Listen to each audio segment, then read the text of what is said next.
What's up, guys? Dylan Rush for Cage Side Press, joined today by a UFC middleweight busting a 12-6 professional record, Abdul Razak Alhassan. How you doing, Abdul?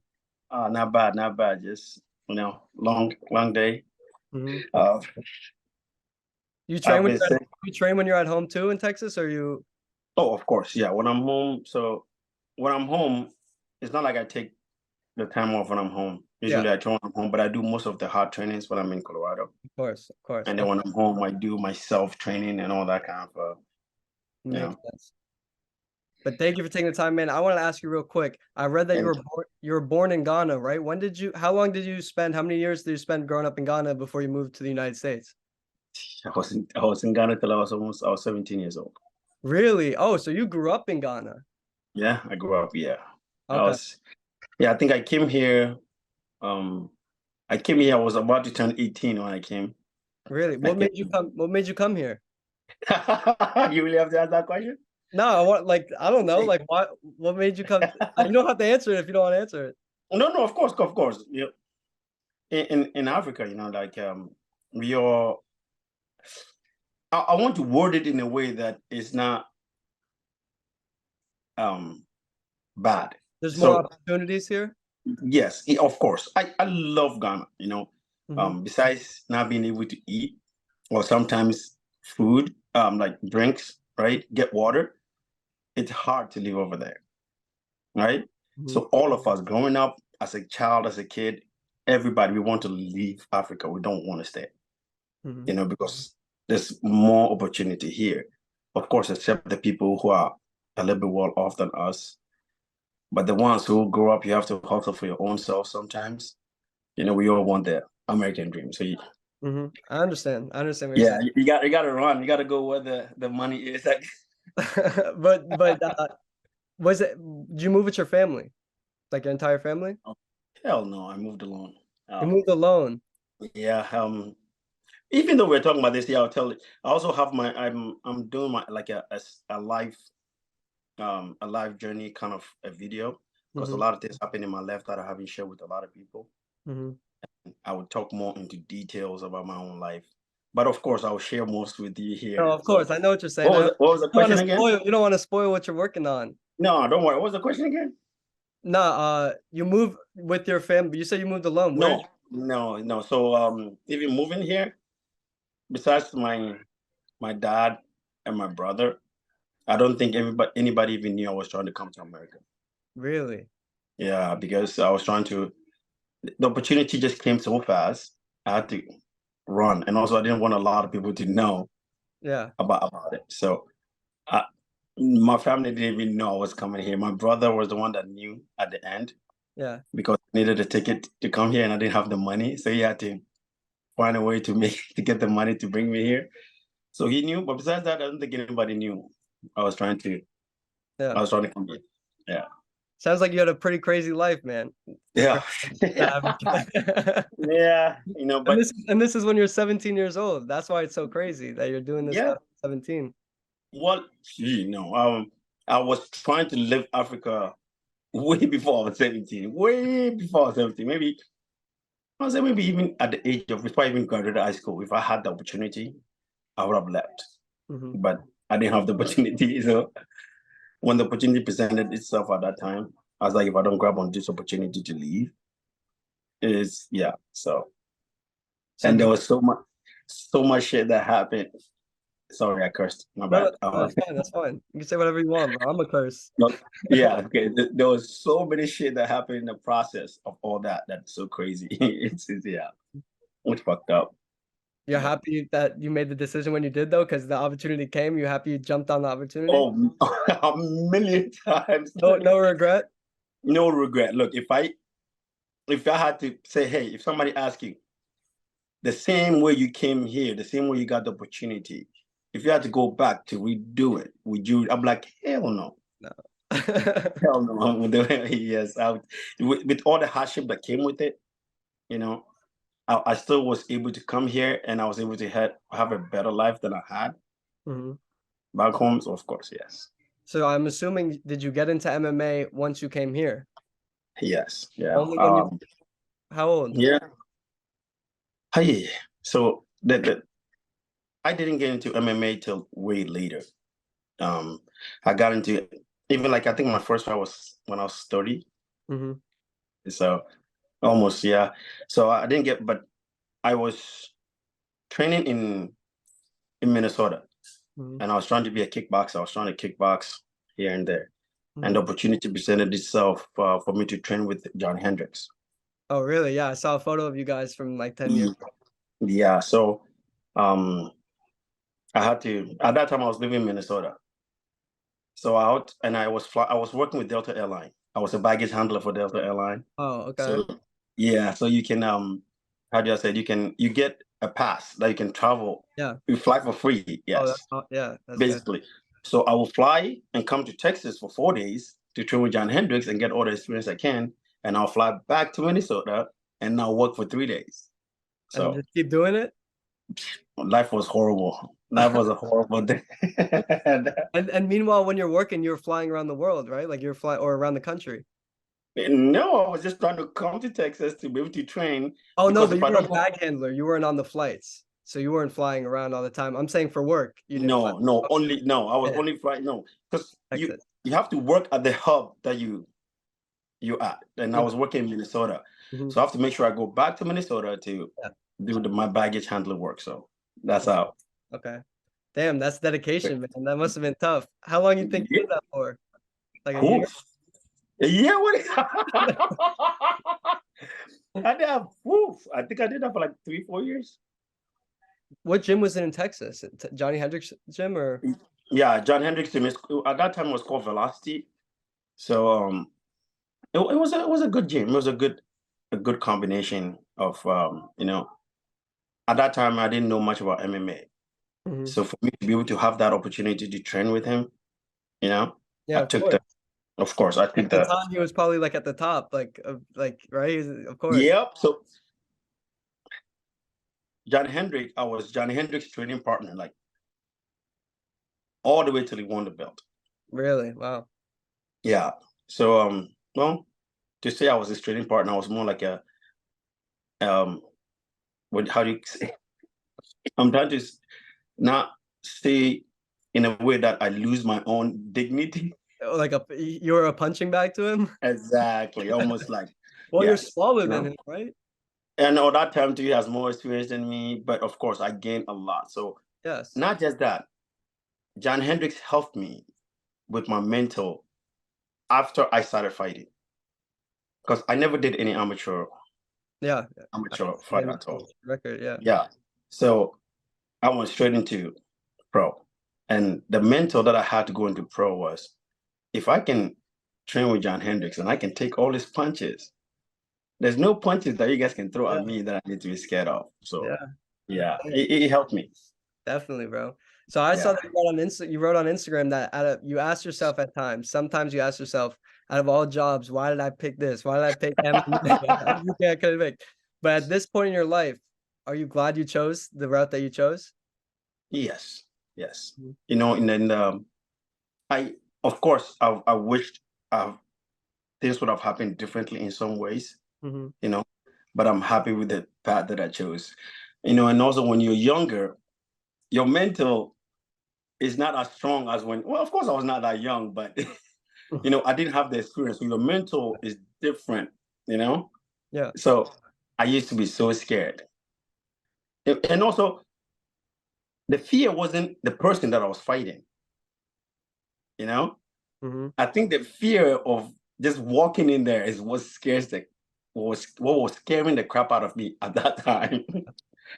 Is that Talking about leading up, like even like before fight week, like leading up to the fights, you would be scared, feel scared? oh, okay. I'm gonna give you a little bit, I'll give you a little example so Mhm. you can understand what I mean by the fear.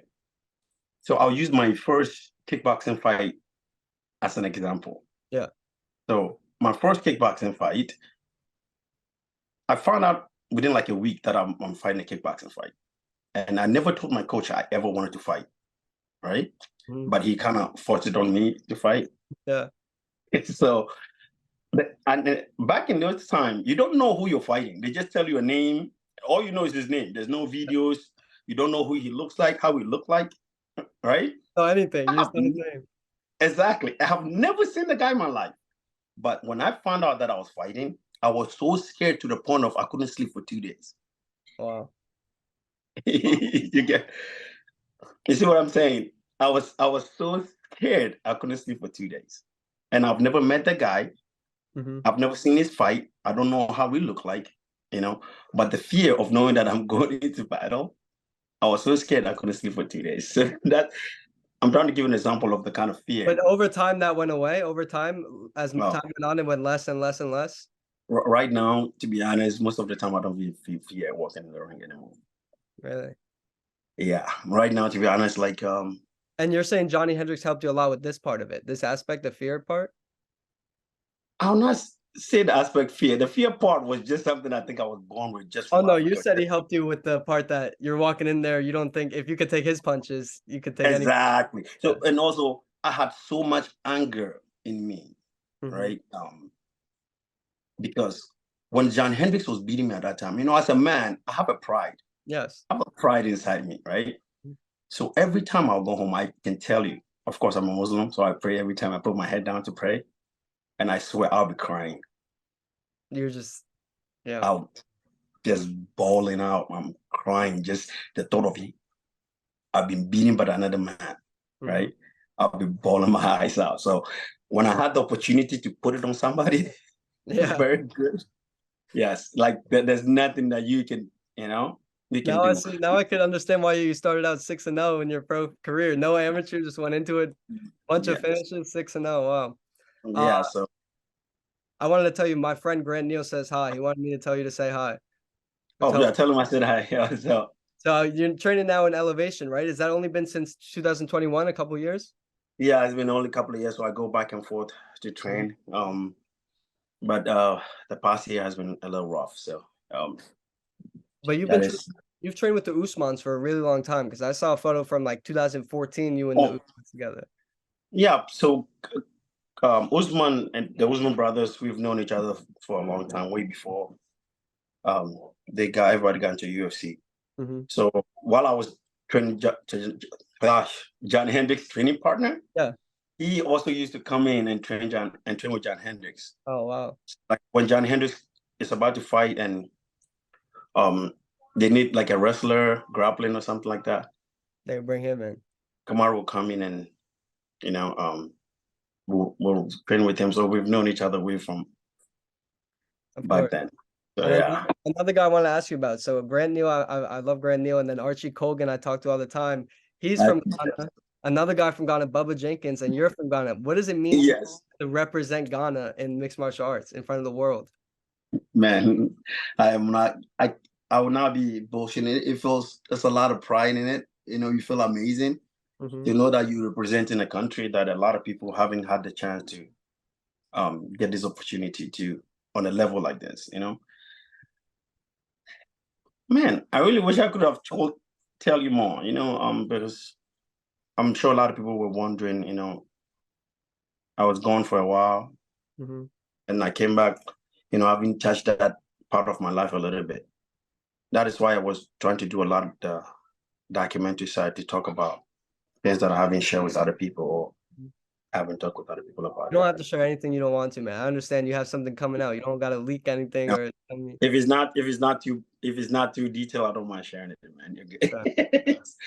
So yeah, but this last year, it's been, ooh, it's been bad. It's been one injury to the other, you know.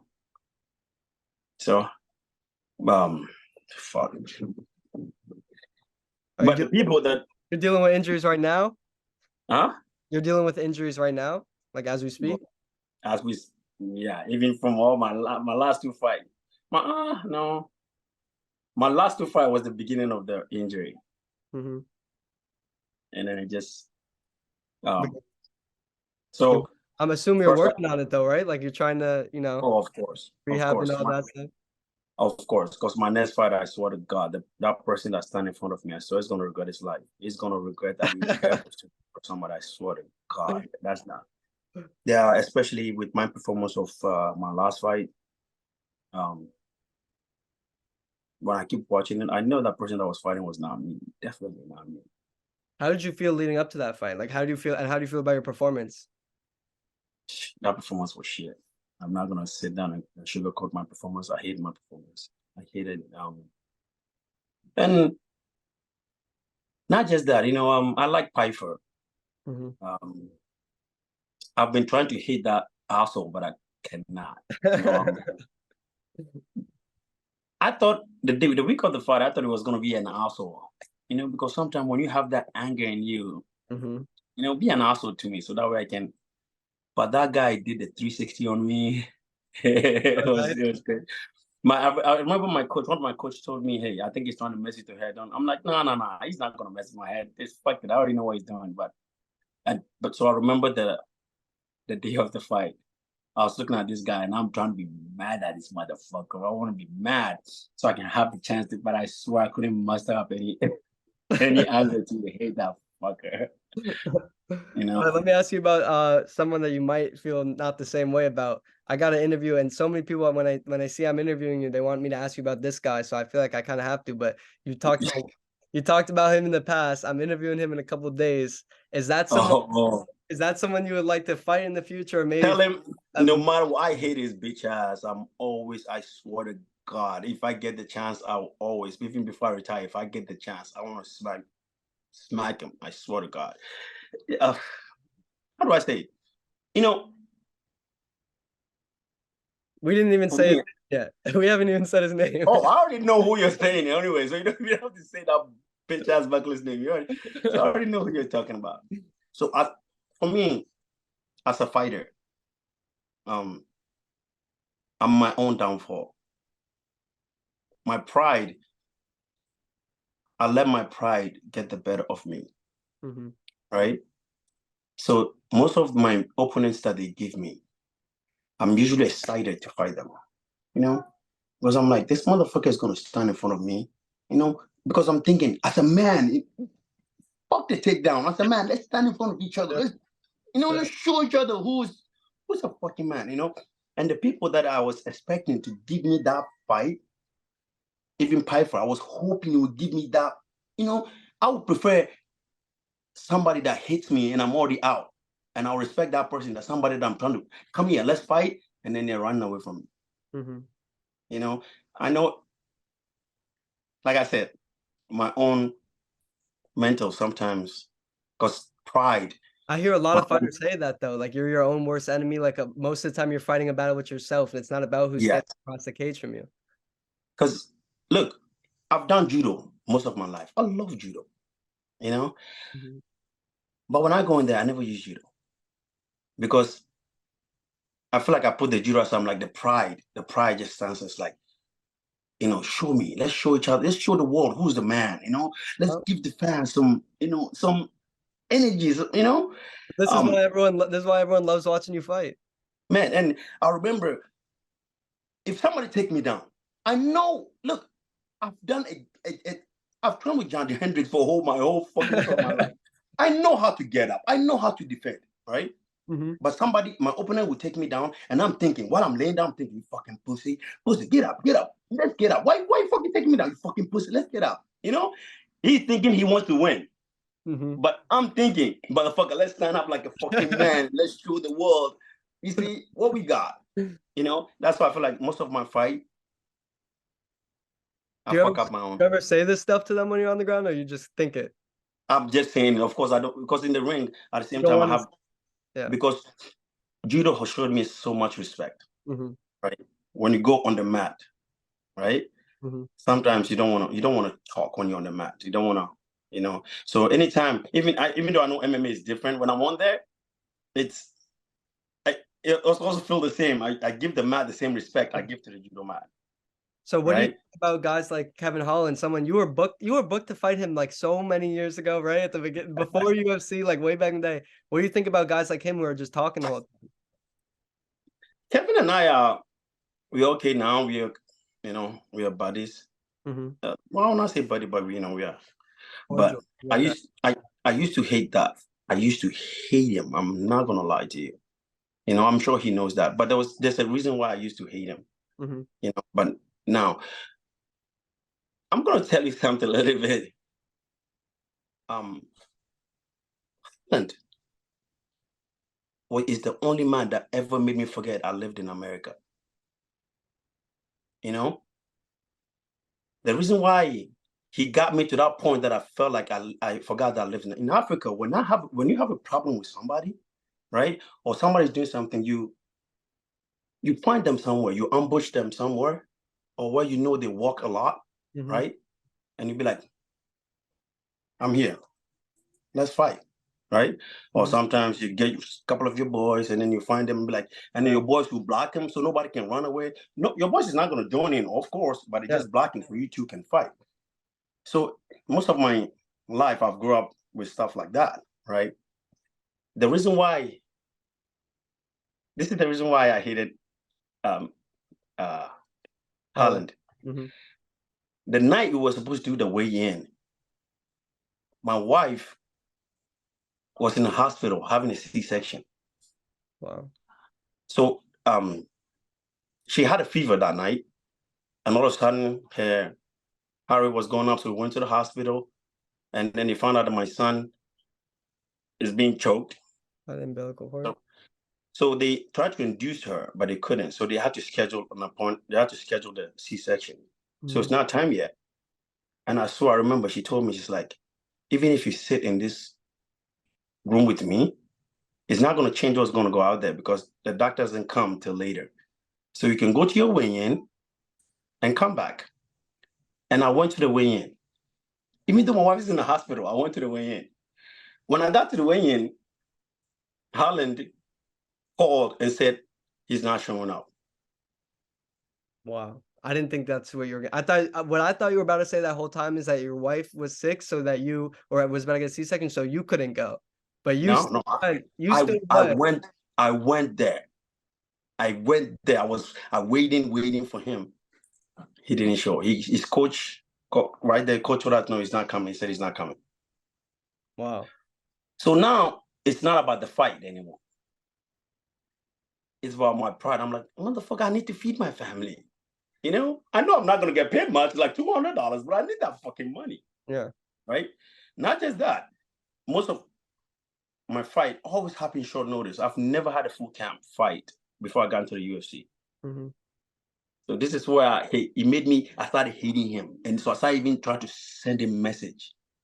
This is where he made me forget that I lived in America. I started Googling him and I asking my friends where his gym was. Right.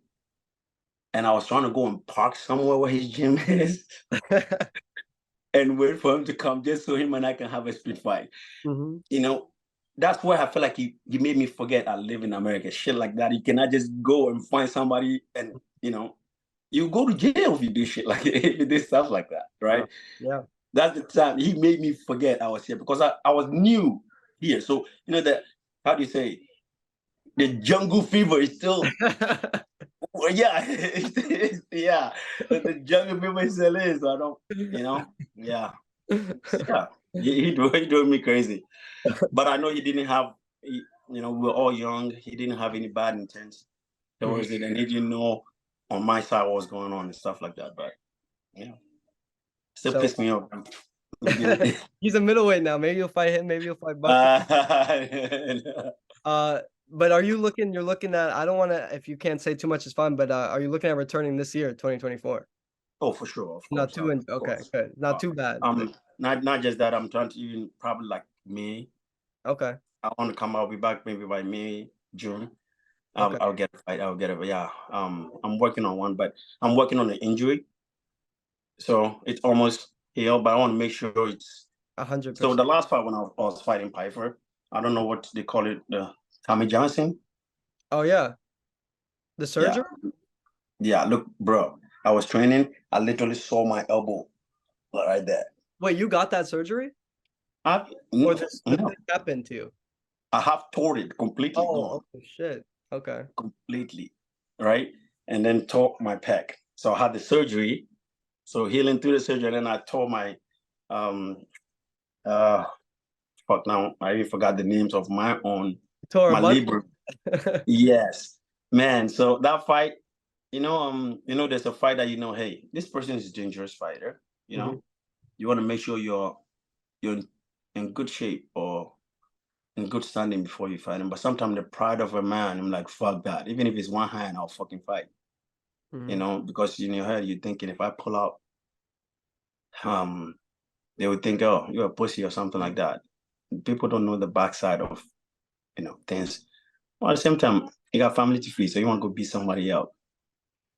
So It's hard because you man, want to fight, but at the same time, it's like most people in the contract, it's show and win money. So you want to win the fight too. So it's like that's why you yes, balance it. and then at the same time, you like when doing training camp, and then you get injured, right? You have to ask yourself, me like, and then you're like, man, I'm injured most of the time. Most of the time when I'm going, I'm only 80% or something. So what was the point? If I'm 60, it's fine, you know. The only like the pussies will kind of back out of a fight just because of a small injury or something like that, Yeah. But my injury was a big one. I remember my coach was telling me, one of my coach was Vinny. He was being serious with me. It's like, bro, you're one of the most savage people I know, but I need you healthy. Yeah. That's what I'm saying. Sometimes that's what you're saying. Sometimes you're your own worst enemy, bro. Your worst, exactly. And then I remember he was telling me, I'm like, coach, fuck that shit. No, I'm gonna go in there, I'm gonna fuck him up. But sometimes the person outside can see more than you can see, but sometimes you don't, you're so much in here that you forget. The last person I interviewed said the exact same thing. Andre Petrosky, he's a middleweight too, he's in your division. He's Joe Pyfer, he was in his corner this weekend. And he was just saying how like he just has to be smarter about who he fights and when he fights and not fighting when he's injured because like he literally said probably that he's his own worst enemy, that like he thinks he could do anything and like he wants to show like that he's a savage and shit. So Man, I'm telling yeah. and that's Sometimes respectful though. Like of course people admire that. That's a good quality. but that's why I also want to tell, like, it's a message I want to share with the new fighters. Not just the my lifestyle that I'm coming out. I also want to help, like, not help, but also share a little bit of my side or my mental Your fortitude, experience. or how it grew, right, as time went on. And a lot of people, like, we judge ourselves so much that we forget that, hey, previously you were not like that. You've gone a long way, so don't keep judging yourself. And a lot of us as an MMA fighter, we feel like I always have to be mad, man. Yeah, fuck that now. Like, for me, if somebody's not pissing me off, right, or disrespecting me, right, or I'm in the ring, or I'm in the gym hitting, nah, you will never see me. Can I tell you something real shit? Like, I gotta tell you, being completely honest, I was shocked to read only today that you're 38 years old because you fight like you're 23. You fight like a kid out there. Like, you have so much energy. It's crazy. Like, I would have never known that. Yeah, I'm an old man. But you feel good, right? I know you got an injury, but I feel good. We're not done yet. I'm gonna take their heads off. I swear to God, if I can get revenge on everybody I've fought, I would take it. you have as much motivation as ever. I swear to God. Look, I'm so. If I tell you, most of my losses since I came back after that 2 years shit that happened to me. Since I came back, I'm sure a lot of people have realized my fight hasn't been the same. If I tell you all this loss that I've accumulated doesn't fuck me up, I'll be lying to you. Look, I go to bed most of the night when I remember some of the loss, I'm still crying. To a point that even if I feel like if I see some of the guys, I'll be like, hey, you're gonna give me revenge right here. But as a professional, you cannot do that, So, but I still have the fire hasn't gone anywhere. Yep. But the fire is still there. I got 5 quick questions for you, speed round, then just like one more thing, 2 more things. I'm gonna let you go. Right? I know you're busy. No worries. This 5 speed round, quick questions, random. All right, I want people to get to know you. All right, what's your favorite food? My favorite food? Now that's an African question. Jollof rice. What's your favorite sport outside of fighting?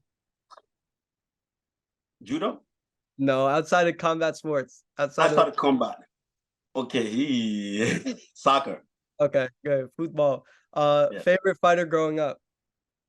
Ooh, Ernesto Hoost and Gokhan Saki. Okay. Or do you mean MMA? No, anyone. Anyone, okay. What about dream opponent? MMA, dream opponent, past or present. It could be someone retired, someone now. To be honest, the person I wanted to fight back in the day, Joe Pyfer. Yeah. I think because I was training with John Hendricks for him at that time back in the day, right? But right now, if I have to, besides what I want that Buckley bitch again. I want what is that? I don't know. I don't know why. I don't know. Pride, man. I think you're gonna get it, bro. I think you guys are gonna get that. I think I hope so. I hope so. At least if you can get it before I get too old and retire. At least I want to get that fucker smack him. I'm gonna get to a point. I just want to I'm smack gonna him. talk to him this week. I'm gonna let him know that. Tell him I said I'll smack that fucker. So plan for 2024. What are you looking at? Like 2 fights, right? You said May and then maybe 1 more before the end of the year. Oh yeah, 2 or 3 if possible. If I'm healthy. Yeah. That's you got a quick because one. Exactly, because my last year, I had so many plans how often I wanted to fight. Yeah. Right. And it blew a hole in everything. The injury just blew a hole in everything. But this year, hopefully, yes. All right, that's the question I finish every interview with, but I have just one more thing after, and then that's it. When it's all said and done, fighting, training, no matter what you do on the side, no matter what it may be, what do you want people to remember most about Abdul Razak Alhassan above all else? Above all else? If I have to be honest, man, I'll tell you. I want people to remind me of that guy the fucking warrior, the guy that the prideful warrior that just, I don't give a fuck who you are, just stand with me. Let's fucking bang. And okay, I want to say this. I'm not trying to call anybody out, but Curtis, his name is Curtis. I forgot his last name. In the UFC? Yeah, in the UFC, the black dude. Curtis Blades? Huh? Curtis Blades. No, Curtis Blades is my train partner. No. Yeah, that's what I was saying. Curtis. Fuck. His first name's Curtis? Yes, he trains at Couture Gym. The black dude. Oh, Curtis. Chris Curtis. Yes, him. Yes. Him and I, we went back and forth, and I saw his interview. One of his interviews, he said, I hate the Apex. To be honest, I'm not gonna lie, I hate the Apex. I don't want to fight in the Apex. But I heard him say something about he's looking to an opponent. He will take a main event fight, right? Yeah, he did say that. That's the main event. So if he's down, I'm so down for it. Look, and him, I feel like I have the respect for him, or you will have the respect to be like, hey, brother, let's fucking stand. Let's throw and show the fucking world. One of us knock me out or I'll knock you out. I feel like you will have the respect to do that. If he says this, if he's down for it, I'm down for that main event. If you want to take it, I'm down for that main event. Let's put it on. I'll make sure he sees this. All right, that sounds good, man. I think the same about him. I think he would do this. I think he would have that respect. Yeah. Go down with you. I think. And be like, yeah, let's throw it down as men. Let's fucking fight and find out exactly. So, all right, this is the last one. This is the last one. You've had a lot of experience, a lot of success in your career. You've gained a lot of fans along the way. What's a message for the fans out there that have stuck by you every step of the way? What can they expect to see from you going forward, man? I want them to know that I appreciate them. I really appreciate my fans from the bottom of my heart. And especially even for me, I'm my own fan in a way, right? To look at my fights, the losing ones, right? It hurts me too. But I'm so happy that they're still here with me and they stuck with me. And I promise them I will not let them down. That animal is not going anywhere. And that animal will put a couple of people in the hospital before he retired. That's for sure. Good answer, man. That's a good answer. I wanted to shout out Gabriel for putting this together for us. It was a long time making it. I had a good time, man. Thank you for taking the time tonight. Thank you, man. Good luck moving forward. All this stuff. I'll make sure all these fighters see this shit that we're talking about. No problem, brother. Look forward to continuing to follow your journey, man. Be good, all right? Sure, man. See you later. Abdul Razak Alhassan. Be good. Yes. Thank you, man. See you, man.